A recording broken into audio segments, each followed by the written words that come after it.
dia, amigas e amigos. É um prazer recebê-los no início desse segundo Fórum do Livre Pensar Espírita. E, para iniciar, gostaríamos de saber se todos estão confortáveis, se o som está chegando bem aí atrás, apesar da sala ser muito pequena. Tá bom? Tá bom? Todos estão confortáveis? Então, sejam bem-vindos. Nós vamos iniciar os trabalhos compondo a mesa de abertura oficial do segundo fórum. Convido, então, a presidente da Casa da Prece, Dora Helena de Souza Carvalho, para coordenar os trabalhos do fórum.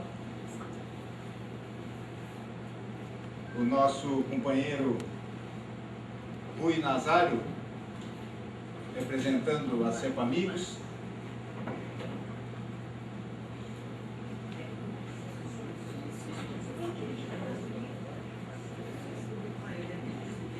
A nossa amiga Fernanda Beatriz Espinosa Farias, representando a Liga Espírita Pelotense.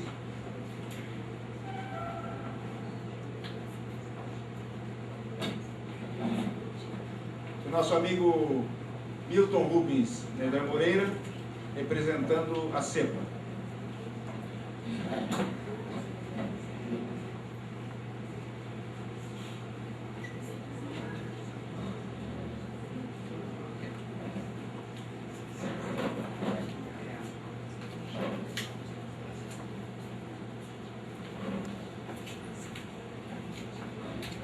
Bom dia, amigos. É um prazer estar aqui com todos vocês. Neste momento, então, convido a todos para, em silêncio, pensarmos em Deus, a inteligência suprema, causa primária de todas as coisas, pensarmos em Jesus de Nazaré, nosso referencial ético-moral, e nos nossos companheiros espirituais, para que, fortalecendo as nossas energias, possamos aproveitar esses dias que estaremos juntos para melhor nos conhecermos e certamente aprendermos mais um pouquinho. Fiquemos em silêncio então.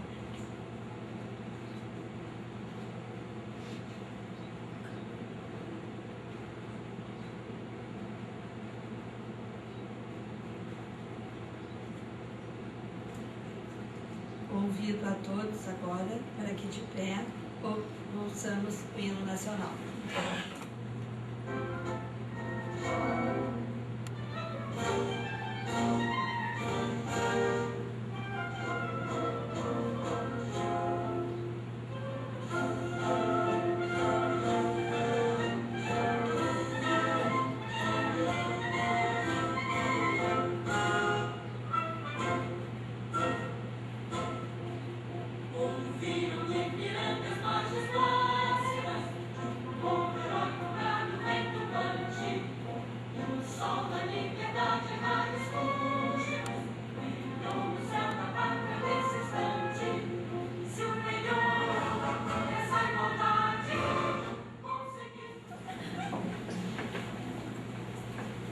Em nome da Sociedade Espírita Casa da Prece, saúdo a todos os que aqui vieram, atendendo ao nosso convite da CEPA Amigos, para participarem do segundo Fórum do Livre Pensar Espírita. Dirijo um agradecimento especial aos amigos que residem fora da nossa cidade, como Neviton Vargas e sua esposa Gessi, da ACEP, Associação de Estudos e Pesquisas Espíritas de João Pessoa, na Paraíba, o Marcelo Henrique, sua esposa Júlia e a Margarida, que vieram de Florianópolis, os amigos que estão vindo de Santos, São Paulo e Curitiba, e que chegarão no início da tarde. E a delegação dos amigos do CCEPA, Centro Cultural Espírita de Porto Alegre, a mais numerosa que aqui está representada por 13 integrantes, inclusive pelo seu presidente, o nosso amigo Rui Nazário de Oliveira.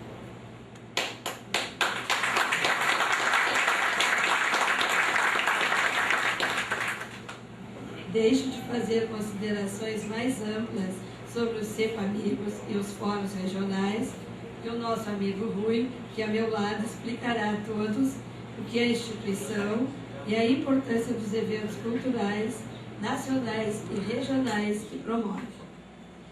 Quero apresentar a todos, em breves palavras, a Sociedade Espírita Casa da Prece, que represento neste ato.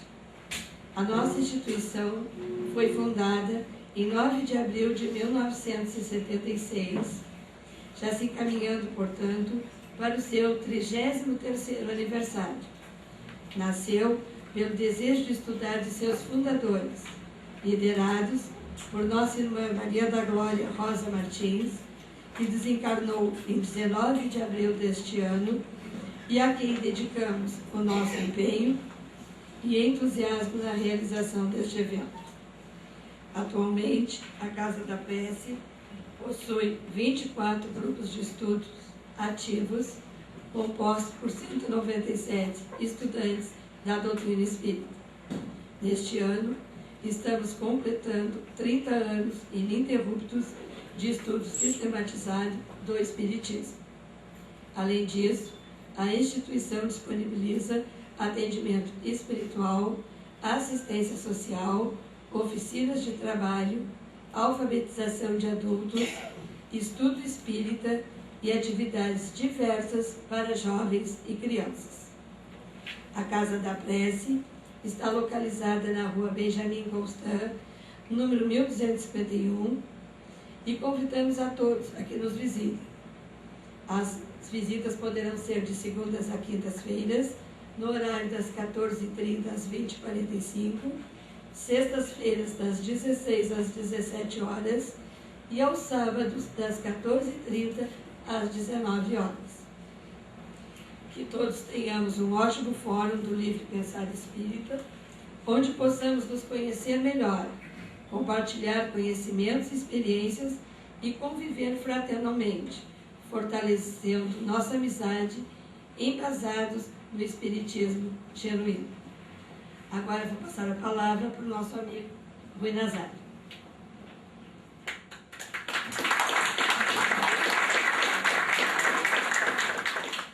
Bom dia a todos.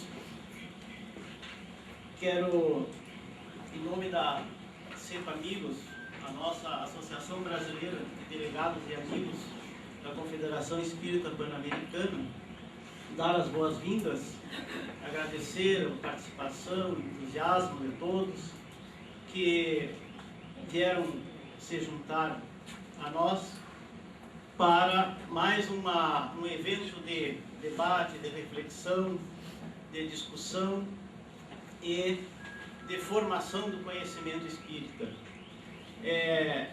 Como sabemos, a cultura espírita é muito vasta. O Espiritismo tem uma cultura, principalmente aqui no Brasil, nossa terra amada, ainda desconhecida de muitos espíritas. Infelizmente, a realidade é essa. Porque o Espiritismo no Brasil, como sabemos, pelas suas características, pelo caminho que acabou adotando, se afasta um pouco do debate, do estudo, disso que a Casa da Prece faz, disso que o Centro Cultural Espírita de Porto Alegre faz, que é um estudo sistematizado, um estudo mais objetivo da doutrina espírita, mas não só da doutrina codificada, mas de tudo que se construiu na esteira do trabalho de Allan Kardec. Então, a cultura espírita é vastíssima, tem um campo para quem quiser avançar, para quem quiser formar o conhecimento, tá? Para ser conhecido e ainda construído, porque em Espiritismo, como se sabe, nada está pronto, nada está acabado, como o próprio Allan Kardec deixou muito claro. Então, cabe a nós, espíritas entusiasmados, não deslumbrados, mas entusiasmados, tá? Com o Espiritismo, com as coisas que essa filosofia pode nos dar, pode ainda nos sinalizar, cabe a nós, então, desenvolver. Agora, para isso, temos que ter muita disponibilidade, muita boa vontade, muito entusiasmo e vontade realmente de conhecer cada vez mais essa tal de filosofia espírita. Porque o que está escrito a gente lê e fica lá, está escrito, fecha o livro, mas isso não basta. A gente tem que avançar no conhecimento. Nós temos que construir a partir do conhecimento que nós adquirimos, porque senão a coisa vai se estagnar. E nós não queremos uma filosofia estagnada, uma filosofia engessada. A Confederação Espírita Pan-Americana, como creio que todos aqui em Pelotas, do nosso grupo, sabem, é uma instituição que não é verticalizada, ela se une em torno de ideias, não de pessoas, não de uma hierarquia, não de normas, não de diretrizes, mas em torno de pessoas com ideias abertas, com ideias que querem fazer da doutrina espírita, da filosofia espírita, um pensamento realmente libertador, progressista, que nos livre daquelas amarras, daqueles ranços que normalmente se estabelece quando a gente vê alguma coisa como um corpo doutrinário fechado. Então a Confederação Espírita Pan-Americana tem este sentido. E por isso que nós, o Centro Cultural Espírita de Porto Alegre, Casa da Prece e outras tantas instituições se juntaram à Confederação Espírita Pan-Americana para trazer para o pensamento espírita, para o conhecimento espírita, esta arejação de ideias. Bom, a partir daí, a Confederação Espírita, como sabem, se estabeleceu com a sua direção no Rio Grande do Sul, para a nossa honra, mais especificamente lá em Porto Alegre, sob a presidência de Milton Medina Moreira, e ganhou um impulso extraordinário aqui no Brasil, a Confederação Espírita Pan-Americana, que já vinha a partir de John Aspuro, que vocês conheceram aqui em Pelotas há poucos dias, já conhecia, já esteve aqui antes, eu acho.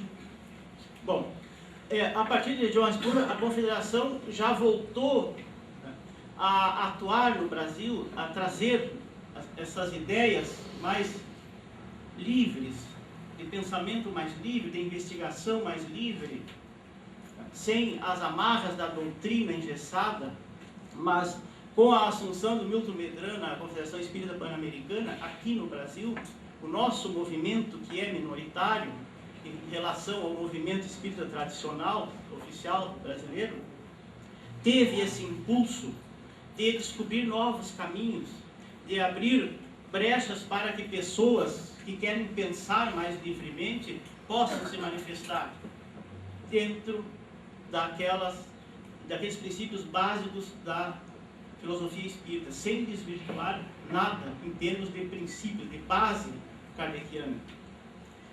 Com a saída da presidência da Confederação Espírita Pan-Americana do Brasil, com a eleição de Dante Lopes na Argentina,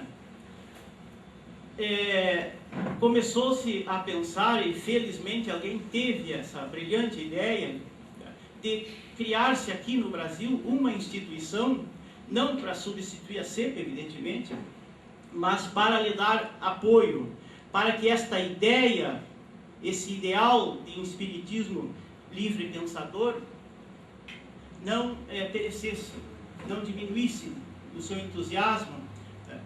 E foi criada então a Associação Brasileira de Delegados e Amigos da Confederação Espírita Pan-Americana, a nossa conhecida CEPAMigos. E para minha honra, me elegeram vice-presidente, por isso eu estou aqui, já que a nossa presidente, Jacira, não só vai chegar, parece que amanhã. Bom, então, nessa condição de vice-presidente é que eu estou aqui para participar desse encontro e dizer que a CEPAMigos está à disposição de toda a instituição, de qualquer dos nossos companheiros, para estabelecer esse diálogo, estabelecer esta ponte, estabelecer essa unidade de atuação, mas não uniformidade. Não necessariamente uniformidade, porque nós somos livres para pensar, nós somos livres para fazer com que o nosso intelecto construa o pensamento espírita. Mas a CEPA Amigos é uma instituição então, também, a exemplo da Confederação Espírita Pan-Americana, não verticalizada, não se une em torno de diretrizes.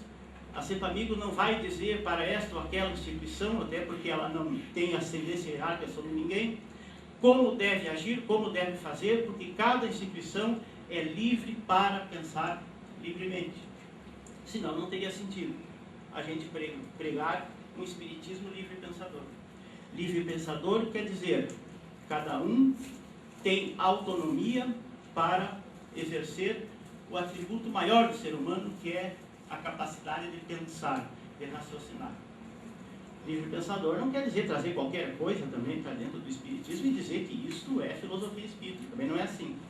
Mas, assim como a Confederação Espírita Pan-Americana, a CEPA Amigos confia no bom senso, no entusiasmo e na boa vontade de cada um dos espíritas que se unem a nós dentro desta filosofia de livre pensar. Livre pensar nesse sentido de não deixar que o conhecimento espírita, a cultura espírita se engesse, fique estagnada, amarrada, como se fosse uma doutrina religiosista, uma doutrina dogmática, uma doutrina que não progride, que não avança. Nós temos que pensar um espiritismo que sirva para alguma coisa, porque senão não teria sentido. Ah, filosofia espírita, espiritismo, mas daí serve para alguma coisa? Para muita gente não serve, serve só para ir tomar passe na casa espírita. E o espiritismo não é isso aí, não é só isso.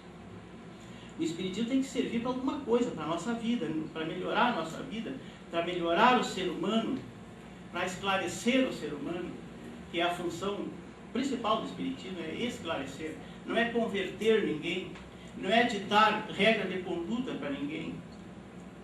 Os princípios básicos do espiritismo não são um código de conduta, tipo a lei mosaica, que Deus escreveu lá e tem que seguir isso aqui, essa é a palavra de Deus. Não tem nada a ver. O espiritismo não é um código de regras de condutas, tá, que se impõe às pessoas. O espiritismo é uma filosofia esclarecedora. E porque é esclarecedora, ela é progressista. Porque é esclarecedora e progressista, ela é libertadora. E a liberdade que eu falo é a liberdade daquelas amarras, daquelas coisas que ao longo da nossa caminhada vão se empilhando sobre a gente, tirando a nossa liberdade, e tu passa a ser um autômato. E como se trata de uma doutrina espiritualista, dali a pouco tu é simplesmente um crente. E não é isso que o espiritismo quer, me parece. Então, o objetivo do espiritismo é a libertação. Mas não a libertação naquele sentido bíblico. Não aquela libertação. A libertação da ignorância, da falta de luz, da falta de vontade de pensar, de raciocinar, de avançar com solidariedade, sem perder a ternura, como já dizia o cara aquele, tá? Mas avançar no conhecimento, no progresso individual e coletivo. Nós temos aí os fatos da vida pipocando à nossa volta e nos chamando a participar, tá, da discussão, do debate, da reflexão, para que se construa alguma coisa. Porque se a gente não construir nada, a humanidade para. Nós só chegamos aqui porque fomos construindo, destruindo e reconstruindo e avançando no progresso. Cito recentemente essa ampla discussão sobre os anencéfalos, sobre o abortamento do anencéfalo, que o espiritismo é chamado, muita gente não se dá conta disso, mas o espiritismo é chamado a participar, tem que participar dessa discussão. Um pouco mais recuado no tempo, nós tivemos a questão da célula-tronco, libera, não libera, o estudo, como é que se dá essa coisa, tá, daquele material que é guardado no laboratório, até quando é ético, até quando é antiético, até quando atenta contra a liberdade do espírito. O espiritismo é chamado a participar. Doação de órgãos, homossexualidade, assim vai.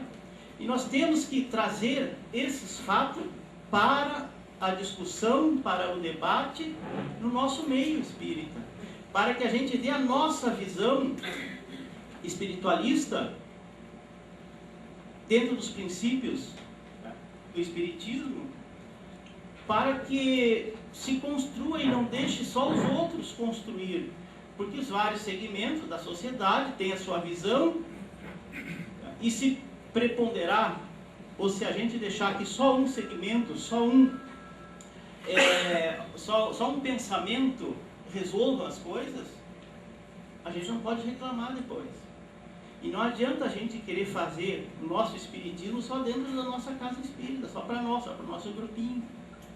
Agora é evidente que a gente não vai sair por aí, que nem doido desvairado, querendo converter todo mundo, querendo impor.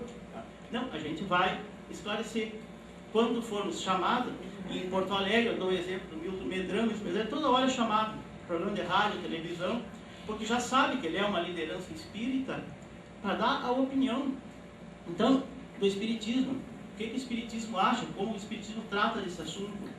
Então, em cada comunidade, onde tiver um espírita que pense filosoficamente os fatos da vida, trazendo-os para a principiologia espírita, esse espírita deverá se manifestar, não se impor. Não pode se oferecer demais também, porque deve ficar chato, vai ficar maçante. Daí ele vai se tornar um crente, um fanático. Não é isso que a gente quer. Nós queremos que o Espiritismo seja respeitado pela sua clareza, pela sua tranquilidade, pela sua isenção na hora de colocar as coisas, sem aquele intuito de querer converter. Não é isso. Filosoficamente, a gente não pode impor. Imposição de pensamento, de doutrina, é próprio das religiões, que tentam converter até a ferro e fogo. Eu quero parabenizar a comissão organizadora, cito o Homero, a Dora e a Regina, e com perdão de não citar todo mundo, porque não tem a nominata e não conheço pessoalmente, ou se conheço pessoalmente, não sei se fazem parte da comissão, se é o Otaviano ali que eu conheço pessoalmente, então desculpe os outros companheiros do Pelotas que eu não nomino, mas na pessoa dessas que eu falei, eu quero homenagear o esforço de todos que, de uma forma ou de outra, estão aqui, propiciando a que nós nos reunamos e executemos mais essa tarefa. Porque eu sei, nós sabemos lá em Porto Alegre, que nós organizamos um congresso no ano 2000, do trabalho que dá. Eu sei que não é fácil. Mas no fundo, parece que a coisa não vai dar certo e a gente entra naquela neurose e depois dá tudo certo. Por quê? Porque a gente faz com amor, faz com entusiasmo. Nós temos participado de vários eventos por aí e uma das finalidades da CEPAmigos é fazer com que esses eventos se repitam. Nós tivemos recentemente o primeiro encontro nacional da CEPAmigos em São Paulo, mas a ideia é que se façam vários encontros regionais, que se regionalizem, para que as pessoas que não podem se deslocar, o Brasil é muito grande, é difícil, então que se faça regionalmente, como estamos fazendo aqui, esses encontros, e com isso a gente se mostre, se conheça, para que pessoas de outras cidades saibam que lá em outra cidade tem espíritas pensando mais ou menos como a gente, nesse mesmo sentido, buscando essa liberdade de pensar. Então, o ideal será que, a partir de agora, cada vez mais, se implemente esses encontros regionais. Tivemos recentemente em João Pessoa, lá do nosso colega Nevinson, um encontro que foi muito bom, eu infelizmente não participei, mas foi muito bom. Daí viemos para São Paulo, que foi esse encontro nacional, e agora aqui em Pelotas, e esperemos que continuemos nos encontrando, tá? Botando o pé na estrada, sempre com esse entusiasmo, com essa vontade de construir o pensamento espírita. O tema escolhido, reencarnação, talvez para alguns pareça uma coisa assim muito batida, mas nada Aí é que está. Nada dentro da filosofia espírita é algo batido, indiscutível, que não vale a pena a gente pensar sobre aquilo. Muito pelo contrário. Por quê? Porque nós sabemos muito pouco. Tem gente que pensa que sabe tudo sobre reencarnação e ainda não precisa falar sobre a reencarnação. Porque afinal de contas, quem é que duvida da reencarnação? Mas não é assim que se deve pensar.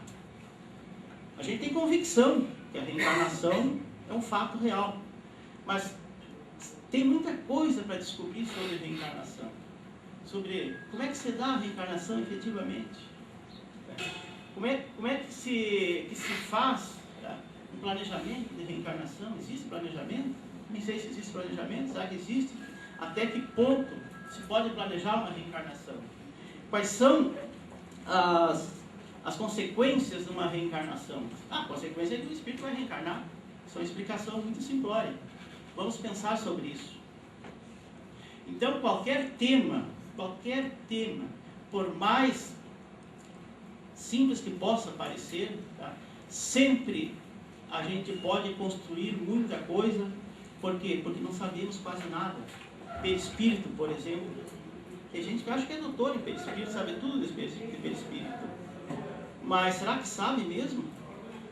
Isso é uma coisa que até hoje nós não provamos que o perispírito existe. Nós temos convicção que existe. A reencarnação nós temos convicção, para nós é discutível. Mas será que o espírito, eu posso provar que o espírito existe para o cético? Como é que eu provo que existe o espírito? Como é que eu provo que existe a reencarnação? Eu estava vendo aqui pelo programa, só pelo título já se vê, a preocupação que nós devemos ter, é uma preocupação muito real, porque nós temos que explicar isso a todo momento para o não espírita. Essa tal de reencarnação, isso existe mesmo? Como é que você, espírita, me prova que existe a reencarnação? Ou que existe o espírito? Como é que eu provo que existe o espírito? Então são essas coisas, essas provocações que nós na casa espírita não temos que ter medo de fazer. Não temos que ter prurido, tá? Em de vez em quando fazer essa pergunta, mas será que existe mesmo? Como é que eu provo? Porque eu não tenho que provar para nós mesmos. O problema é provar para fora. E se o espiritismo quer convencer as pessoas, quer mostrar alguma coisa, quer esclarecer alguma coisa, tem que mostrar, tá, o seu embasamento, o seu fundamento. No mínimo, filosoficamente, já que cientificamente é difícil, né? Porque a ciência espírita foi feita há muito tempo atrás. Atualmente, praticamente não se faz ciência espírita. Porque nós espíritas não temos vocação para isso. Na casa espírita é impossível. Por quê? Porque a casa espírita, no Brasil principalmente, tomou outra conotação, exerce uma atividade incompatível com a investigação científica, na verdade. E nós não temos não imaginamos nem que instrumentos poderíamos usar. Então o sujeito tem que ter uma vocação científica, tem que ter sangue de ciência na veia para inventar algum método de comprovar essas coisas que nós afirmamos filosoficamente. Mera cogitação mental. Mas muito bem embasado, muito bem fundamentado na ciência que se fez no início. De Kardec, aqueles outros que se seguiram. Eles sim faziam ciência espírita, que nós hoje, infelizmente, não fazemos. Nós, no máximo, continuamos trabalhando a nossa velha e boa mediunidade, mas na maioria das casas espíritas é um trabalho com mediunidade com outra finalidade que não é de investigação. Temos dificuldade. Quando tentamos investigar pela mediunidade, nossos médiuns meio que se ofendem. Nossos médiuns não são muito receptivos, né, a essa investigação. Parece que a gente está duvidando do médium. Mas não é, nós queremos fazer ciência espírita. Mas é muito difícil. Por isso que, via de regra, o cientista espírita é meio que escanteado da casa espírita e se torna o Hernani Guimarães Andrade, que tem que fazer lá na casa dele a ciência espírita. Mas que é para nós. A parapsicologia se aparta e vai pelos caminhos da parapsicologia chegar onde nós espíritas deveríamos chegar. Então só nos resta bater palma e torcer para que a parapsicologia chegue à comprovação científica que era para nós espíritas. Por quê? Porque nós só conseguimos fazer cogitação mental, nós só conseguimos fazer filosofia, mas já é alguma coisa. Pelo menos, se a gente exercitar o intelecto, já é grande coisa. De formas, então, que eu agradeço muito a oportunidade que estou tendo de conversar com os senhores, desculpe eu me alongar, e sejam mais uma vez bem-vindos e vamos ao trabalho com o entusiasmo de busca pelo conhecimento. Não o entusiasmo do crente, não o entusiasmo do deslumbrado, porque isso não leva a nada, mas o entusiasmo pela busca do conhecimento para a construção e reconstrução, tendo por base, evidentemente, a nossa boa, a nossa querida filosofia espírita, a nossa base kardeciana. Muito obrigado.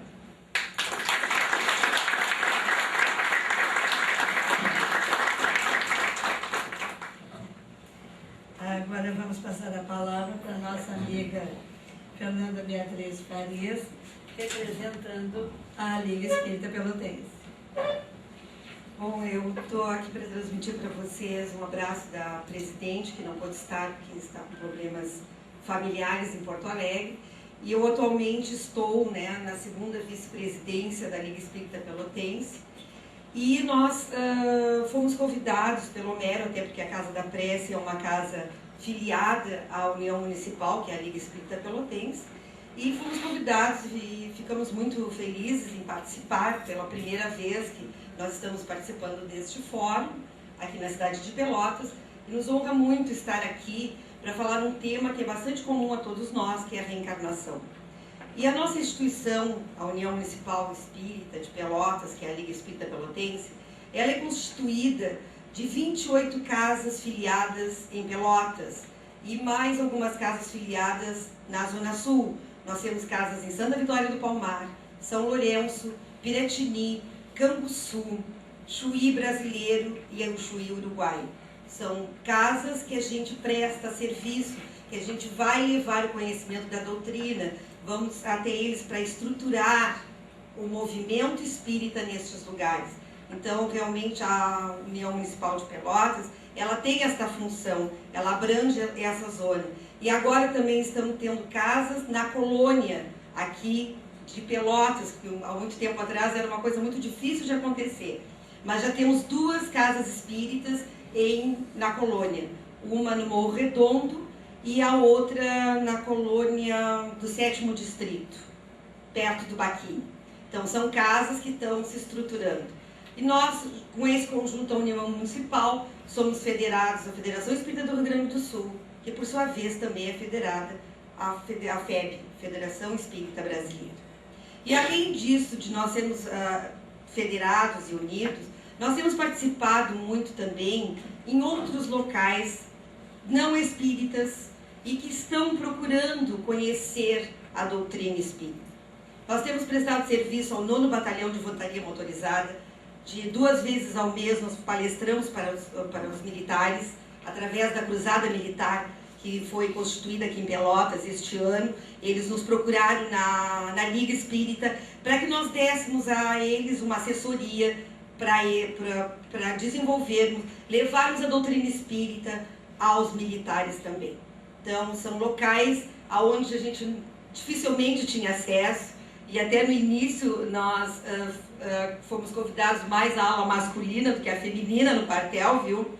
Até que um dia, aí eles resolveram, não, vamos levar alguém da aula feminina, viu? Mas no início a gente teve toda essa preocupação que eles escolhiam sempre os homens para irem lá no quartel. Mas uma coisa que já foi quebrada, como a gente diz, no início, e agora a gente está fazendo, inclusive segunda-feira, às 7h30, eu estarei falando sobre Leiros Morais, né, no 9º Batalhão de Infantaria Motorizada. Outros lugares que nós estamos tendo acesso também, Universidade Católica. Seguidamente somos requisitados a ir à Universidade Católica, onde existe uma matéria chamada Religiões, que antigamente era só a religião católica. Então era dado estudo, os alunos tinham que fazer trabalho somente em relação à religião católica. Hoje já mudou essa filosofia. Eles já deixam os alunos escolherem quais as religiões que eles querem apresentar. E o espiritismo, por incrível, para mim não é nenhuma surpresa. Mas assim, no contexto social, o espiritismo dificilmente a gente achou que poderia ser escolhido. E o resultado foi fantástico, porque nós sempre somos convidados a falar sobre o espiritismo nessas aulas das religiões lá na Universidade Católica. E também na Universidade Federal, através dos cursos, fomos convidados para encontros ecumênicos, né? Inclusive no curso de Geografia teve um encontro onde estávamos nós pela doutrina espírita, mas também os evangélicos, mais os padres, e a gente nunca se recusa a isso, a gente sempre vai. E até foi engraçado porque eles convidaram a Liga e pela Liga fui eu. Mas quando eu cheguei na tal da reunião já estava tudo resolvido, né? Eu cheguei lá, era um pastor, um judeu e mais um padre aqui na igreja Cabeluda, e eu que seria do segmento do Espiritismo. Mas eu cheguei lá e já estavam até com o papel totalmente pronto, né? Tipo assim, eu vou fazer isso, o outro vai fazer aquilo e a senhora vai fazer aquilo. Aí eu cheguei lá, chegando pela primeira vez, com todo cuidado, né? E disse, não, mas a gente já mais ou menos esquematizou. Mas se a senhora quiser mudar alguma coisa, a gente até muda. Eu digo, não, tô tranquilo. E eu lá já meio preocupado, de o que vai tocar para mim na visão deles. E de ter feito, né? Não teve outra. Eles deram uma passagem do Antigo Testamento, que eu nem imaginava o que podia ser. Eu digo, me lasquei, tô ralado. Aí eu me lembrei que a minha mãe é muito religiosa, ela tem a Bíblia do Antigo Testamento, que a Bíblia do Antigo Testamento eu nem conheço, só do Novo e assim, com algumas passagens. E aí eu digo, mas não vou me apertar, não vai ser essa que vai me derrubar. Aí eu peguei, fui na minha mãe, peguei a Bíblia dela, e aí fui procurar a tal passagem, o que significava nos livros nossos da doutrina, codificado pela doutrina espírita. E eu digo, vamos encarar, e a gente tem encarado. E isso que nos colocou o colega aqui, posso me referir assim, ao nosso colega, ele tem toda a razão, a gente tem que procurar divulgar a doutrina espírita. E é o que nós temos feito na cidade, sempre que nos convidam, dificilmente não vai ninguém. Empresas, teve um jantar numa empresa que convidaram uma moça que é responsável pelo Departamento de Assuntos da Família para falar para os elementos da empresa sobre família. Né? Convidaram o pessoal da doutrina espírita, somente da doutrina espírita, para falar sobre família. Então é porque a gente tem credibilidade aí fora, o espiritismo tem credibilidade. E aquilo que ele colocou é muito importante, mas muitas vezes nós nos encolhemos. Por isso que às vezes os outros templos estão tão cheios, porque nós ainda nos encolhemos para dizer qual o teu segmento, o que tu faz em termos religiosos ou não. A gente diz, eu sou espírita, aquela coisa micha, pequenininha, como se a doutrina espírita, aquilo que a gente escolheu para a nossa vida, para nós conhecer cientificamente, filosoficamente, fosse uma coisa fosse uma coisa do outro mundo. Quando a gente, pelo contrário, a gente tem saído aqui de Pelotas e dentro de Pelotas, a convite de instituições que não fazem parte deste corpo da doutrina espírita, né, o corpo doutrinário que a Federação Espírita Brasileira tem, e também alguns da CEPA, né, também tem esse lado do espiritismo. Eles têm procurado conhecer a doutrina espírita no centro acadêmico. E também funciona aqui na Liga Espírita Pelotense, está situada na Andrade Neves 981, a Associação Médica Espírita de Pelotas, cujo presidente é o Dr. Sérgio da Silva Lopes, psiquiatra, que mantém 2 cursos às quintas-feiras, né? Uma quinta, outro da Associação Médica, sobre psicologia, sobre a parte científica da Associação Médica Espírita, e que é no espaço da Liga Espírita.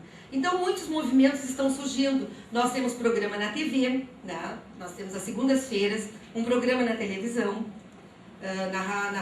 na TV comunitária, e ao sábado nós temos na Rádio Cultura também um programa das 17 horas até as 19 horas, onde muitas pessoas são convidadas para falar, né? Os temas são relativos ao espiritismo. E também temos 2 colunas, uma no Diário Popular e outra no Diário da Manhã, aos domingos. Então, estamos tentando levar a divulgação dessa doutrina. Como esse encontro aqui é um marco, acho que muito importante para nós, da Liga Espírita Pelotense, participar com vocês aqui, conhecer, ouvir outros segmentos, porque isso é muito importante para que até a gente forme a nossa opinião. Porque, como colocou o colega, a doutrina espírita é progressiva. A gente estuda e temos que colocá-la em prática. Não adianta só saber, mas temos que entender, temos que usar o crivo da razão. Não há mais lugar no mundo para nós termos a fé cega, que tudo as pessoas nos impõem e a gente não pensa, aceita e se acomoda, muitas vezes contrariados com aquilo. Então, a doutrina espírita nos propicia isso, de nós pensarmos, de nós escolhermos o que nós queremos fazer. Somos donos, construtores das nossas obras. E isso nos leva a participar desses encontros, porque são esclarecedores. Então, para nós, esses dias que estivermos aqui, será um grande prazer estar com todos vocês e trocarmos ideias. Muito obrigada.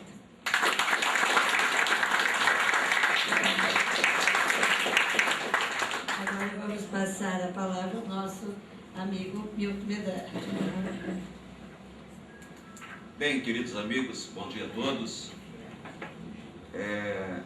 Eu já estava um pouco desacostumado a vir para a mesa, deixei a presidência da CEPA em junho, mas hoje essa contingência da ausência involuntária do novo presidente da CEPA, nosso querido amigo Dante Lopes, me traz novamente para cá, em representação à CEPA, conforme me solicitou o Homero. Faço, evidentemente, com grande honra, com muito prazer, e lamentando, evidentemente, a ausência de Dante, que comunicou a nós e também à organização do evento, ontem, que não poderia estar presente, porque, empresário que é, na cidade de Rafaela, na Argentina, um fato imprevisível terminou impedindo de viajar. Mas, em nome, então, da Confederação Espírita Pan-Americana, eu quero saudar os organizadores deste evento, saudar a Casa da Prece, uma instituição que há alguns anos se filiou à CEPA, mantendo íntegros os seus vínculos com a Liga Espírita Pelotense e, em consequência disso, com a Federação Espírita do Rio Grande do Sul, numa demonstração que para nós da CEPA é extremamente agradável, numa demonstração de pluralismo e de união entre todos os espíritas. União que eu quero saudar, referindo com muita alegria a presença da Fernanda, vice-presidente da Liga Espírita Pelotense, e na sua pessoa saudar esta instituição que tanto trabalho, tanto labor tem realizado aqui em Pelotas em prol da difusão do espiritismo e da união das instituições espíritas desta cidade, onde o espiritismo é muito pujante, é muito forte, é muito vigoroso.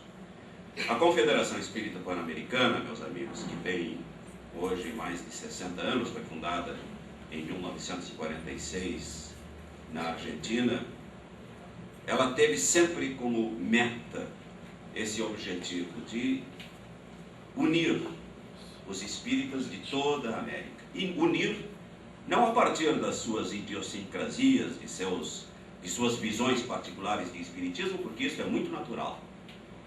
Kardec previu isso, que o espiritismo se organizaria no mundo de diferentes formas, mas que os princípios espíritas, estes deveriam permanecer íntegros. E os princípios espíritas permanecem íntegros, independentemente de nossas formas de organização e de nossas visões particulares de espiritismo. Porque o espiritismo, ele tem a dimensão do universo. Ele trabalha com leis universais. E por isso mesmo, ele permite visões culturais diferenciadas. Mas não há espírita que não tenha como uma verdade inabalável a existência de Deus como inteligência suprema e causa primeira de todas as coisas. Não há espírita que não tenha como um dos seus princípios basilares a subsistência do espírito, a sua pré-existência antes da encarnação, a sua comunicabilidade, a existência de muitos mundos habitados, a lei de causa e efeito. São princípios íntegros, universais do espiritismo, que nos unem e que nos devem unir e que nos devem estimular a trabalharmos conjuntamente, como estamos fazendo, como buscamos fazer, como a CEPA Amigos busca fazer nesses eventos regionais que tem prosseguimento hoje com este segundo Fórum do Livre Pensar Espírita aqui em Pelotas.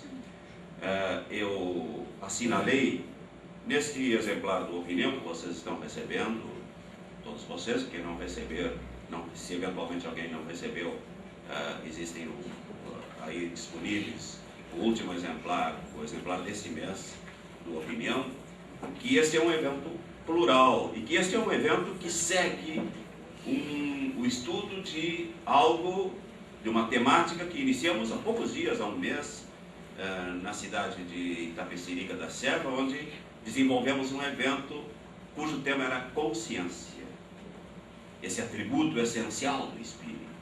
E não há como se refletir sobre a consciência na visão espírita, senão através das vidas sucessivas, da reencarnação, que é a complementação exatamente desse estudo da consciência. Então foram muito felizes os organizadores deste evento, dando essa temática da reencarnação, das vidas sucessivas, ou seja, do progresso do espírito através das tantas vidas, né? E, em consequência, também do progresso do próprio espiritismo como filosofia. Eu os cumprimento a todos, em nome da Confederação Espírita Pan-Americana, não vou me estender, porque daqui a pouco terei que falar. E agradecer, então, por esse trabalho intenso da comissão organizadora, da Sociedade Espírita Casa da Prece, hoje presidida pela nossa Dora, e pelos organizadores que foram coordenados pelo Homero e por todos aqueles que tomaram a si a realização desse evento aqui em Pelotas. Boas-vindas a todos e estaremos juntos, certamente com muita alegria, com muita felicidade, por esses próximos 2 dias. Muito obrigado.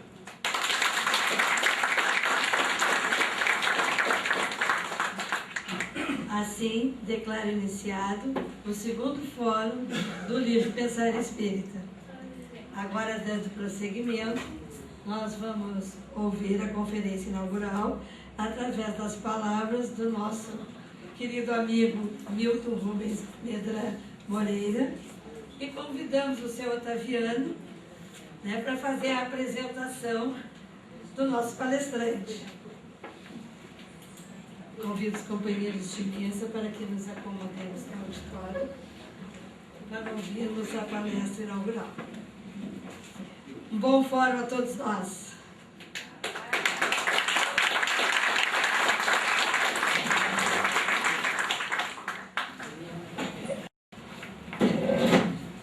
Irmãs e irmãos, amigos,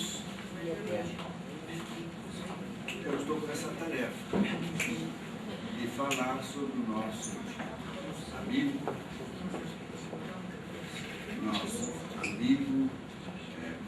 Milton Rubens Medrano Moreira, conhecido nosso longa data. É um prazer, é uma alegria minha de fazer essa apresentação. Fácil de fazer. Medrano é uma pessoa muito estimada por todos nós e, devido à extensão do seu currículo, peço licença a ele para citá-lo sumariamente. Prometo não demorar.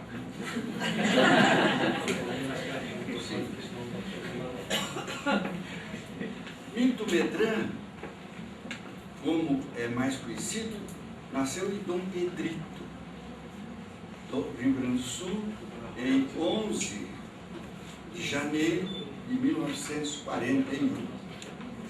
É advogado, procurador de justiça aposentado, professor universitário de direito processual, civil e prática de processo penal, radialista e jornalista profissional, articulista de vários jornais, publicando frequentes artigos nos jornais de Zero Hora, Correio do Povo de Porto Alegre. Foi presidente da Confederação Espírita Pan-Americana, CEPA, desde outubro do ano 2000 até junho deste ano. Foi secretário e diretor de difusão da Federação Espírita do Rio Grande do Sul no período de 1983 a 1988, quando dirigiu a revista A Reencarnação. É membro do Centro Cultural Espírita de Porto Alegre, ex-Sociedade Espírita Luz e Caridade, desde 1983, onde atualmente exerce o cargo de diretor de comunicação social. Articulista do Jornal Espírita Abertura de Santos e diretor do jornal Opinião e do Encarte América Espírita. Conferencista espírita, já tendo proferido palestras em inúmeras cidades e estados do Brasil e nos países Argentina, Venezuela, Colômbia, Portugal, Porto Rico, Estados Unidos e Espanha. Autor dos livros Se Todos Fossem Iguais. Estão havendo. Se todos fossem iguais. Direito e Justiça, um olhar espírita. Outro, coautor dos livros A Cepa e a Atualização do Espiritismo. Espiritismo, o pensamento atual e a atualização do Espiritismo. Desculpe, os livros são os seguintes: Se Todos Fossem Iguais.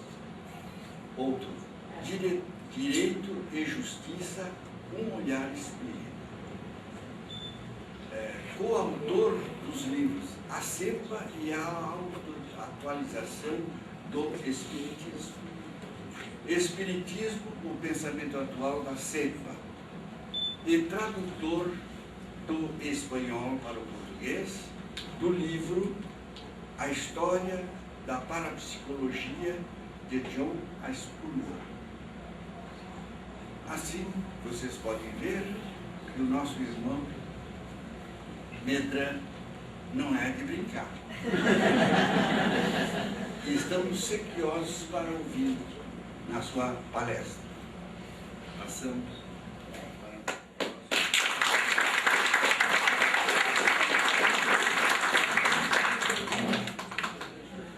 Queridos amigos, eu me sinto sumamente honrado de ser apresentado por esse querido amigo, Dr. Otaviano Pereira das Neves.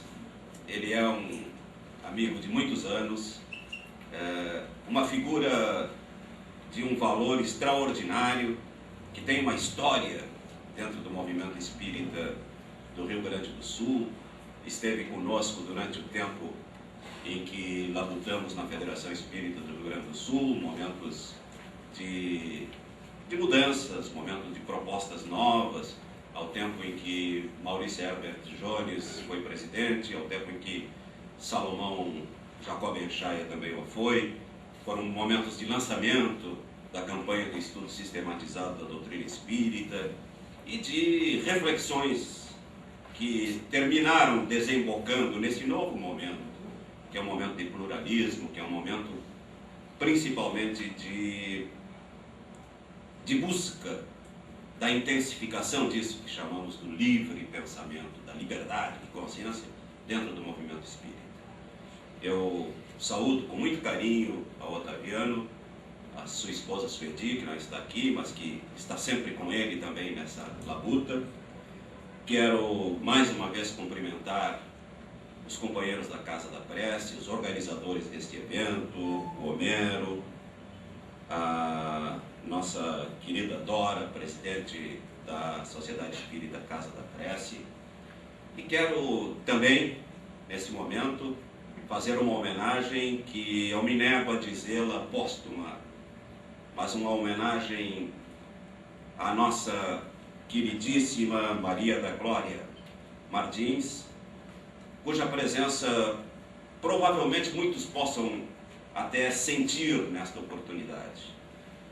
Ela foi e é uma figura exponencial nessa evolução do pensamento espírita aqui em Pelotas, presidente que foi da Liga Espírita Pelotense, fundadora que foi da Sociedade Espírita Casa da Prece, e que na última vez em que estive em Pelotas ela estava ainda, apesar de já abatida pela doença, com todo o seu vigor, com todo o seu entusiasmo, vigor e entusiasmo que certamente ela mantém na nova dimensão em que está e certamente aqui presente conosco neste memorável evento da sua querida Sociedade Espírita Casa da Prece.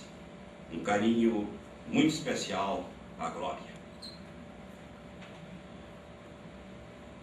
Meus amigos, o nosso cronista maior do Rio Grande do Sul, Luiz Fernando Veríssimo, em uma memorável crônica publicada em 17 de fevereiro, se não me engano, do ano de 2006, figurou a vida como a de um jogador de pôquer. Um jogador que, ao iniciar o seu jogo, recebe 5 cartas. Ou seja, ao nascer, recebemos 5 cartas para a nossa vida. 5 cartas que vão, de uma certa forma, definir a nossa existência terrena. Essas cartas seriam, segundo essa figuração de Luiz Fernando Veríssimo, a primeira delas, o lugar de nascimento. Porque, evidentemente que nascer no Brasil e nascer na Dinamarca não representam a mesma coisa para um ser que vem ao mundo.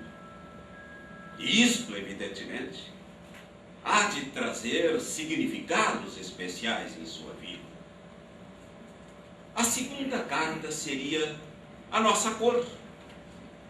Porque, mesmo em um país que se diz plural, democrático, não racista, como é o Brasil, o sermos negro ou o sermos branco, evidentemente que influenciam a nossa sorte, os ditames da nossa existência, o desenrolar da nossa vida. A terceira carta, segundo esta figuração de Veríssimo, seria a nossa situação econômica. Quando nascemos, o lar em que estamos, o lar em que viemos ao mundo, as condições econômicas desse lar, de nossos pais, de nossos familiares, a condição econômica e não apenas econômica, mas a condição social daqueles pais que nos acolhem em nossa vida terrena, há de influenciar ou não a vida de cada um de nós. Há de nos trazer ou não dificuldades ou facilidades para o desenrolar dos nossos eventuais planos de vida.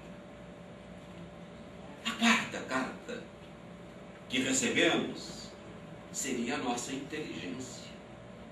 Ou será que uns não nascem mais inteligentes que os outros? Será que aquela ideia de um filósofo, David Hume, que dizia que somos, ao nascer, uma tábula rasa e que todos nascemos iguais, ou seja, sem inteligência nenhuma, e que vamos desenvolvendo de acordo com o meio social, ou de acordo com a educação, e de acordo com os diferentes fatores da nossa vida, uma tese que parece que na prática realmente não é confirmada, porque, sem dúvida alguma, há seres que nascem mais inteligentes que outros. E esta quarta carta, então, seria mais uma influência que teríamos em nossas vidas ao curso de nossa existência. E a quinta carta, segundo Veríssimo, seria o imponderável.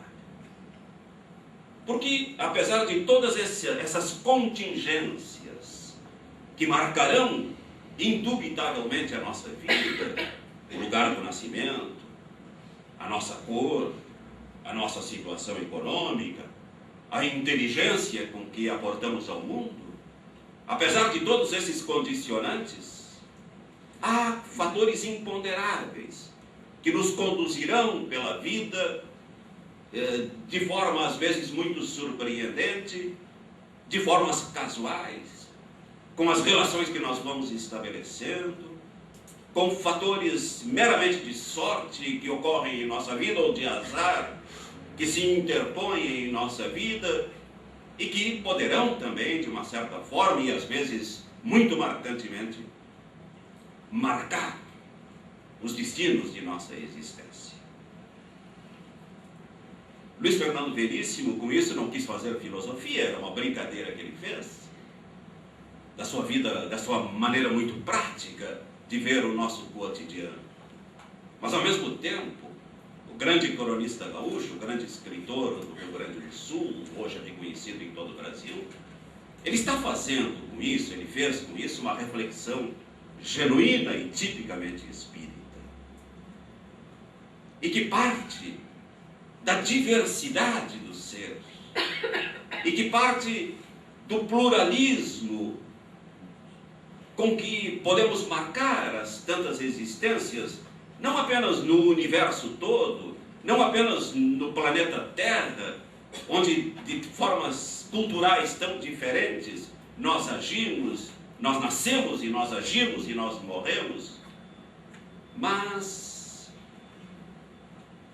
podemos também ver com isso, ver nessa figura das 5 cartas, uma reflexão eminentemente espírita, eu dizia, porque a partir da visão que temos nós espíritas, diferentemente da visão tradicional cristã, da visão judaico-cristã, que nos assinala apenas uma vida, e que diz, e que defende o chamado paralelismo psicobiofísico, ou seja, de que são paralelas as questões do físico e as questões da alma, e que Deus criaria uma alma para o momento do nascimento, e que todos nasceríamos assim, inexperientes, que seríamos um sopro da divindade que nasce no momento da concepção ou no momento do próprio nascimento, e que por isso não teríamos experiências anteriores.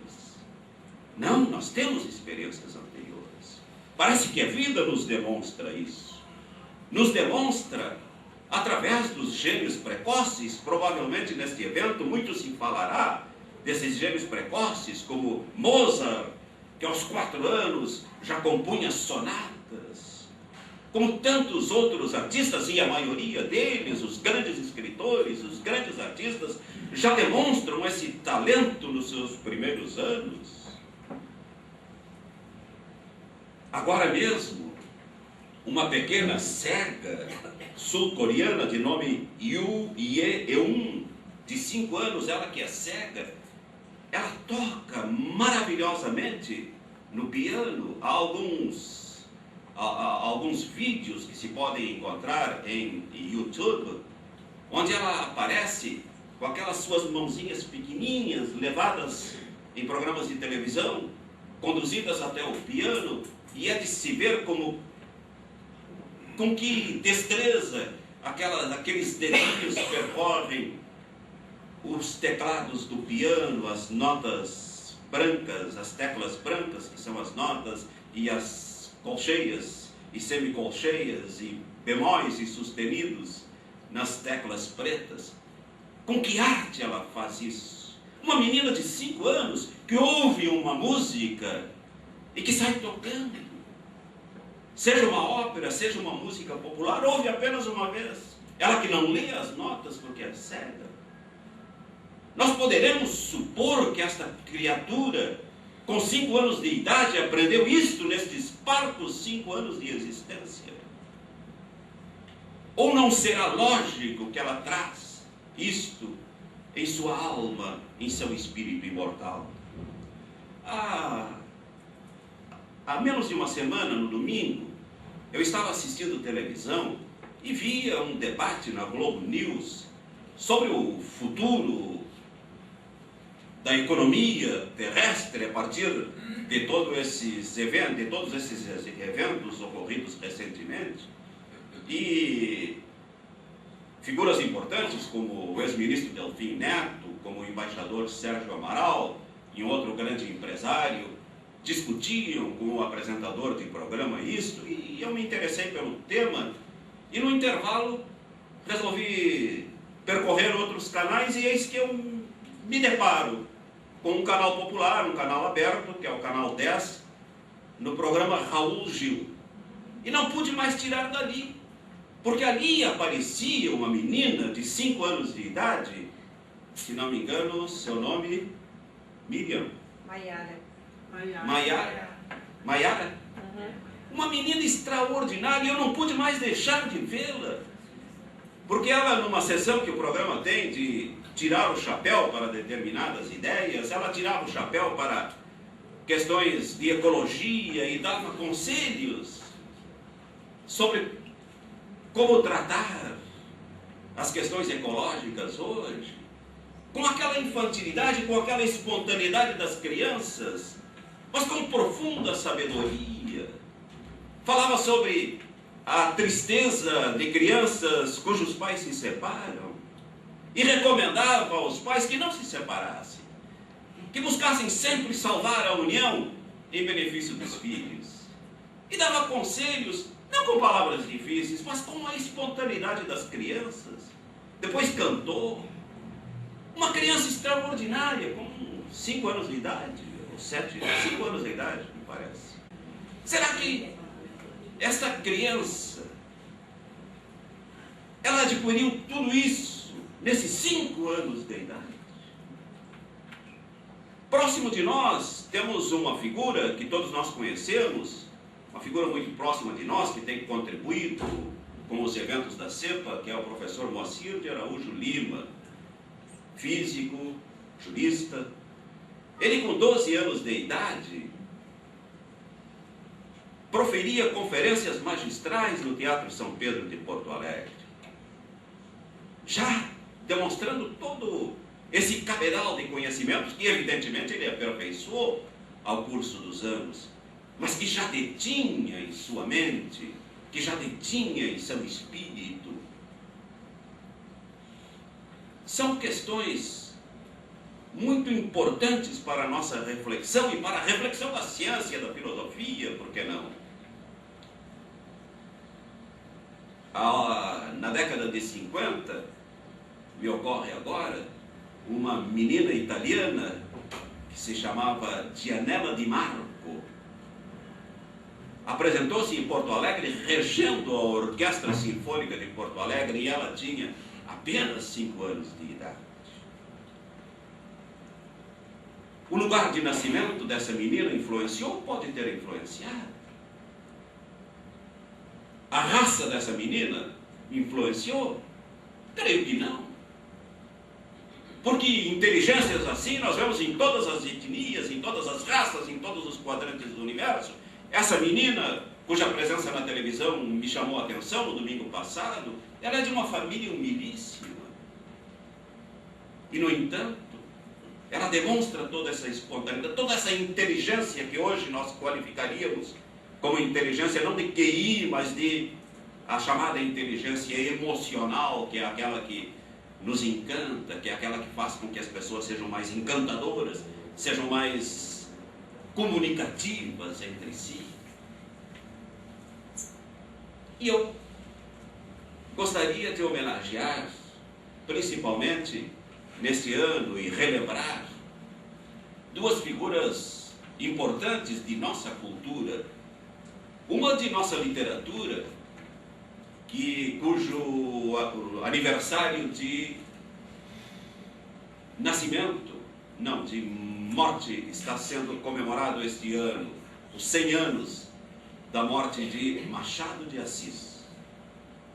Quem conhece um pouquinho da história de Machado de Assis poderá saber, poderá recordar que os seus historiadores, os seus biógrafos, não conseguem identificar Machado de Assis na escola. Parece que ele nunca frequentou a escola. Ele era neto de escravos, filho de uma senhora que fazia doces. No século XIX, onde evidentemente as dificuldades do negro, do mulato, eram muito maiores do que são hoje.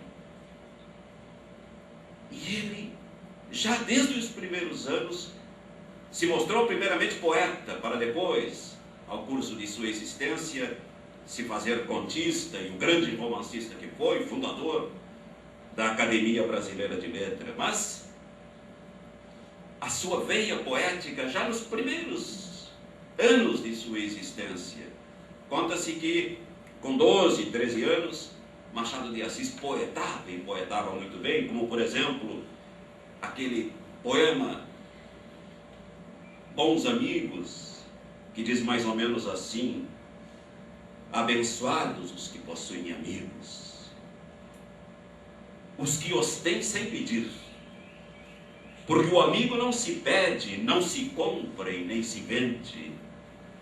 Amigo, a gente sente. Benditos os que sofrem por amigos, os que falam com olhar, porque amigo não se cala, não questiona, nem se rende. Amigo, a gente entende. Benditos os que guardam amigos, os que entregam o ombro para chorar, porque amigo sofre e chora. Amigo não tem hora para consolar. Benditos sejam todos os amigos que acreditam na tua verdade, ou te apontam a realidade, porque amigo é a direção, é a base quando falta o chão. Benditos sejam todos os amigos de raízes verdadeiros, porque amigos são herdeiros de real sagacidade. Ter amigos é a melhor cumplicidade, dizia Machado de Assis, muito jovenzinho, antes de se tornar o grande contista, o grande romancista, o grande autor de Brás Cubas e de tantas grandes, extraordinárias novelas e romances que marcaram a sua existência. Um homem que não foi à escola. Dizem que provavelmente ele tenha entrado em contato com professores porque vendia doces, sua mãe era doceira, e ele vendia doces na escola, e provavelmente tenha captado alguma coisa sentado ao fundo de uma sala de aula. Mas jamais teria estado na escola e se tornou grande escritor, cujo aniversário de morte estamos celebrando, 100 anos de sua desencarnação. E eu citaria outro, também fazendo uma homenagem a uma outra extraordinária figura da nossa cultura popular, que foi Cartola. O grande Cartola, o grande sambista, fundador da Mangueira, negro também, e que se tornou um dos maiores autores de poemas que ele musicava, e que terminou só sendo reconhecido quase às vésperas de sua morte, mas que fez poemas tão lindos que se tornaram música, como Ainda é cedo, amor, mal começaste a despontar para a vida, já anuncias a hora da partida, sem saber mesmo que rumo irás tomar. E que ao final diz assim, fazendo uma referência à lei de causa e efeito, ele teria feito esse samba para sua filha que queria sair de casa, não sei se saiu, e não sei se ouviu, porque normalmente os filhos não escutam os pais, mas ele dizia assim: ouça-me bem, amor, presta atenção, o mundo é um moinho, vai triturar teus sonhos tão mesquinhos, vai reduzir as ilusões a pó. Presta atenção, querida, de cada amor tu herdarás só o cinismo. Quando notares, estarás à beira do abismo, abismo que cavaste com teus pés. é a lei de causa e efeito, neste samba tão popular de Cartola, que é autor também de Bate Outra Vez, com esperanças no meu coração, pois já vai terminando o verão, enfim, volta ao jardim com a certeza que devo chorar, pois bem sei que não queres voltar para mim. Queixo-me as rosas. Mas que bobagem, as rosas não falam, simplesmente as rosas exalam o perfume que roubam de ti. Esse homem não foi à escola e fazia coisas tão lindas como estas e tantas outras. Deixa eu ver se eu tenho mais alguma. Alvorada. A alvorada lá no morro, que beleza. Ninguém chora, não há tristeza, ninguém sente de sabor. O sol colorindo é tão lindo, é tão lindo. E a natureza sorrindo, tingindo, tingindo. Você também me lembra a alvorada, quando chega iluminando meus caminhos tão sem vida. E o pouco que me resta é bem pouco, quase nada, do que ir assim vagando por uma estrada perdida. Cartola, cujos 100 anos de nascimento celebramos há 3 dias atrás, se não me engano. Esses homens não foram à escola. Esses homens receberam, como todos nós recebemos, essas 5 cartas: o lugar de nascimento, nossa cor, a situação econômica, a inteligência que, por certo, trazemos de outras experiências, mas receberam também o imponderável. E esse imponderável, meus amigos, é que deve ser provavelmente o grande desafio de cada reencarnação.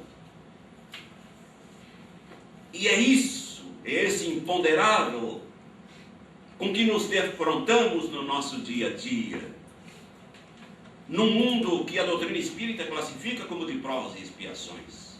Um mundo difícil, um mundo de diferenças sociais, e talvez esse seja o grande desafio de cada um de nós.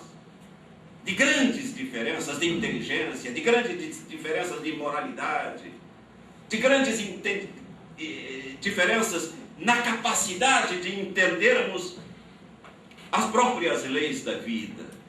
Nós nos defrontamos com isso dia a dia, não apenas na sociedade com a qual temos de conviver, não apenas no trabalho, onde somos chamados a dar a nossa contribuição social, mas nós nos defrontamos com isso, especialmente no nosso próprio lar, onde são tão diferentes os membros de uma mesma família, educados da mesma forma, com a mesma carga genética, filhos tão diferentes entre si,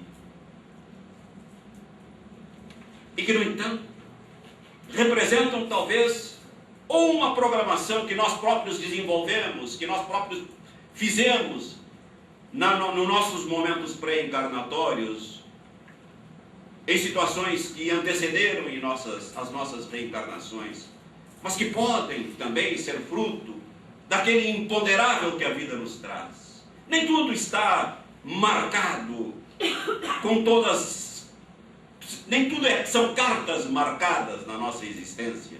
E muito bem disse Luiz Fernando Veríssimo, nós nos defrontamos com o imponderável, nós nos defrontamos com aquilo mesmo que nós não imagináramos, se alguma programação fizemos sobre nossa existência.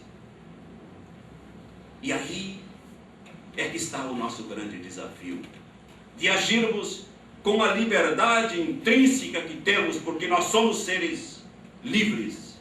Fomos criados, sim, simples e ignorantes, tivemos nossas primeiras encarnações, nossas primeiras experiências encarnatórias, mas não somos aquela tábula rasa que chegamos aqui sem nada conhecer. Nós trazemos um patrimônio imenso, e esse patrimônio nós o construímos diariamente. Isso não está entregue às religiões, não está entregue ao Estado, não está entregue à sociedade politicamente organizada. Isso é patrimônio individual de cada um. E essa reflexão tipicamente espírita, genuinamente espírita, é que faz com que sejamos e nos reconheçamos como seres livres. Não serão as religiões que nos imporão como deveremos pensar.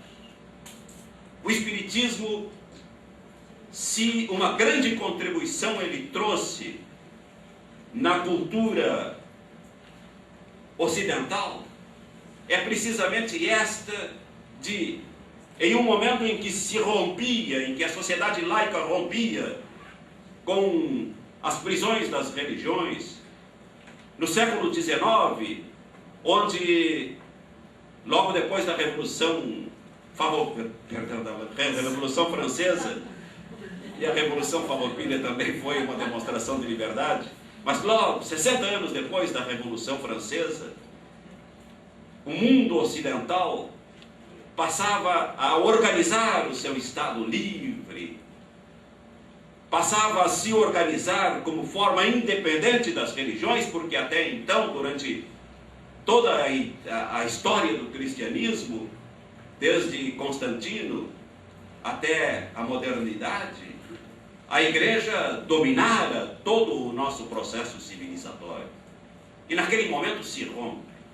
Naquele momento se tem a coragem de dizer: o Estado é uma coisa, as religiões são outras, a igreja é uma coisa e a vida é outra. Quem quer permanecer crente, que permaneça crente.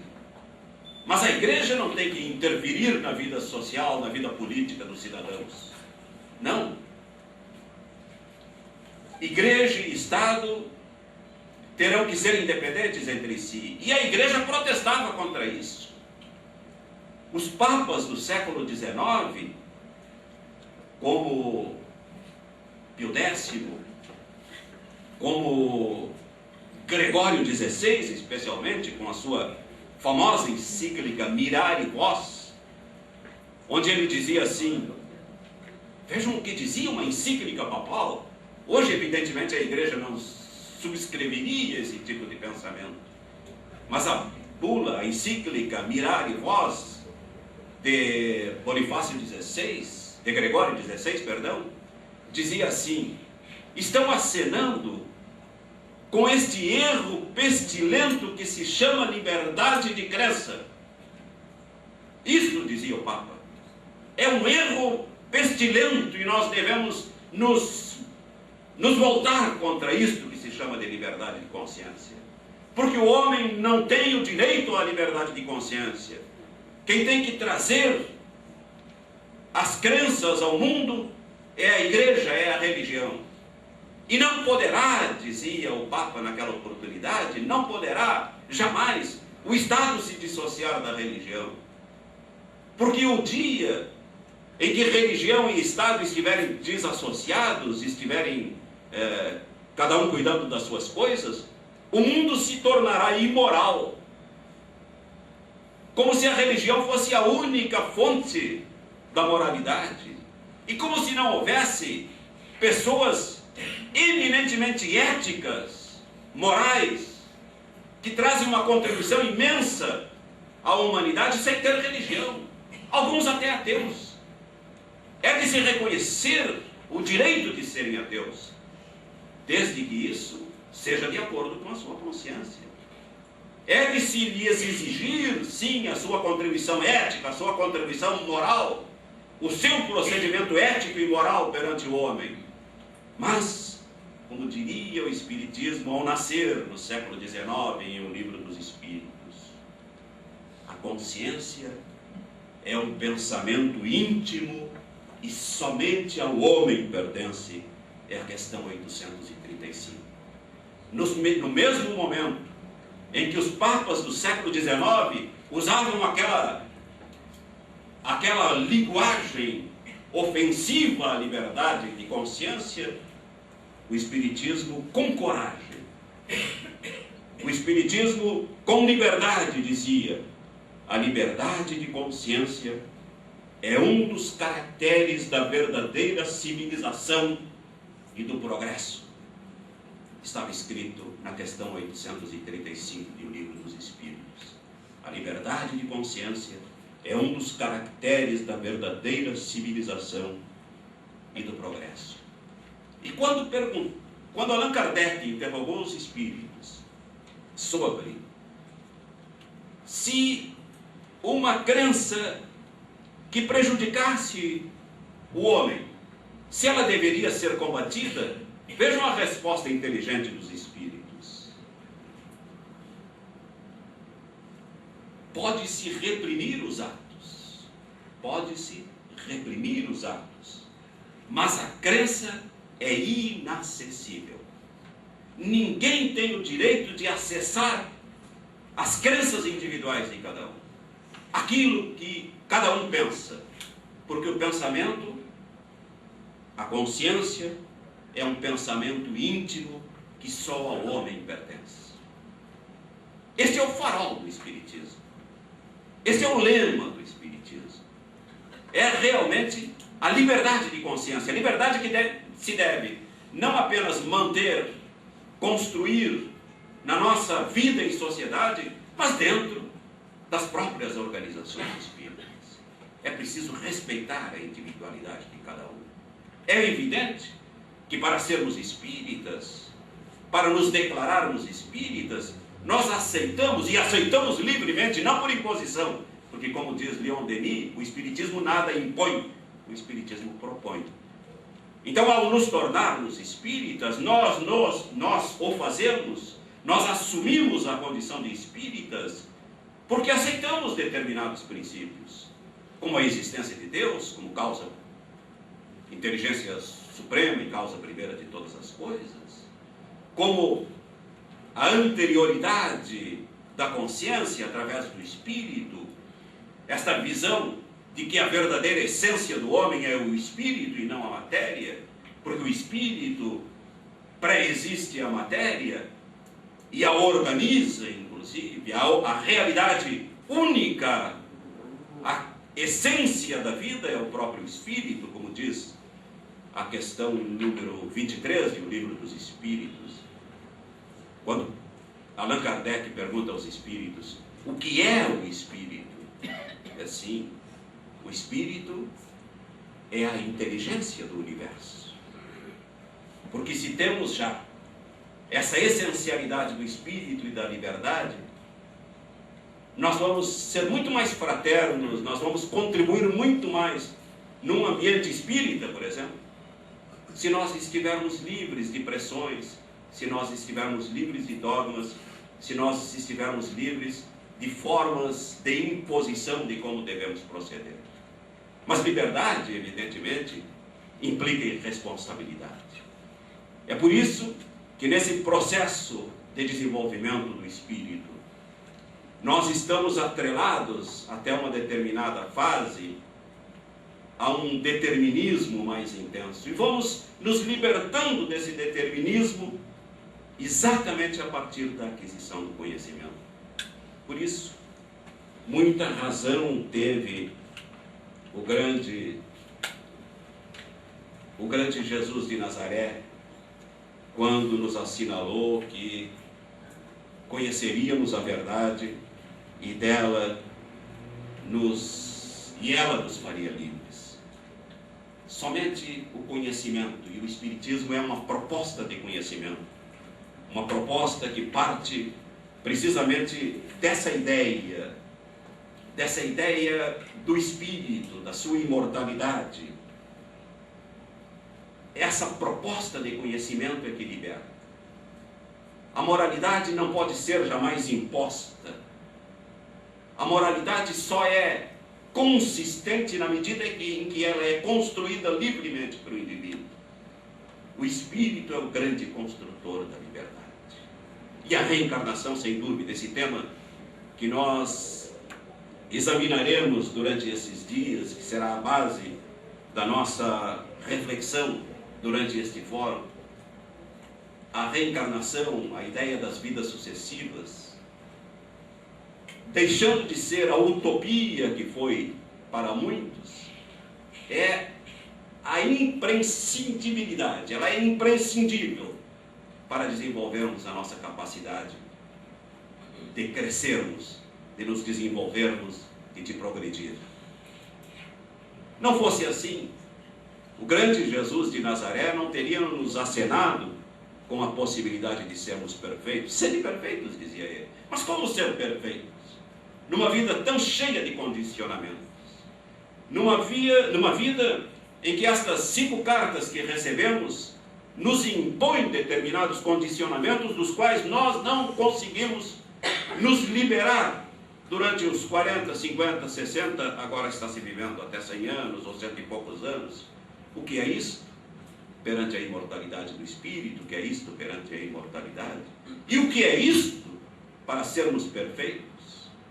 Mas como podemos ser perfeitos diante de tantas contingências, diante de tantas influências que um mundo tão plural e tão heterogêneo como é este, em que estamos jungidos a encarnar, quem sabe por quantas encarnações?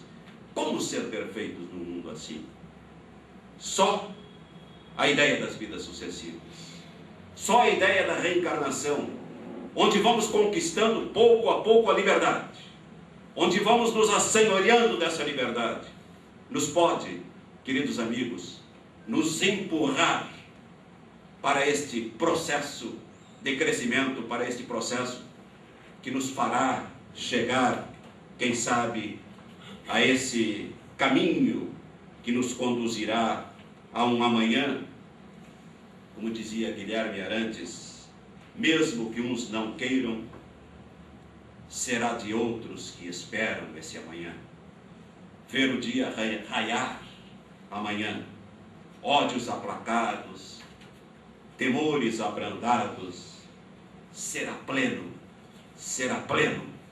e há de ser plena a nossa vida, na medida em que soubermos cultivar com força esse sentimento de liberdade, com capacidade de merecermos essa liberdade e avançarmos livres e resolutos para uma vida plena, porque o Espírito, na sua grandeza, porque o Espírito, como fagulha divina, ele tem a vocação da liberdade, ele tem a vocação da grandeza, ele tem a vocação da plenitude, que somente a reencarnação pode nos conceder.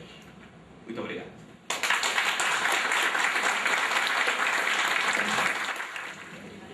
Para nós não atrasarmos mais, eu peço a Dora que faça a entrega ao Milton do nosso símbolo de Pelotas, associado ao segundo fórum do livro Pensar Espírita. Doce símbolo. Doce símbolo. Com açúcar, com afeto. Obrigado.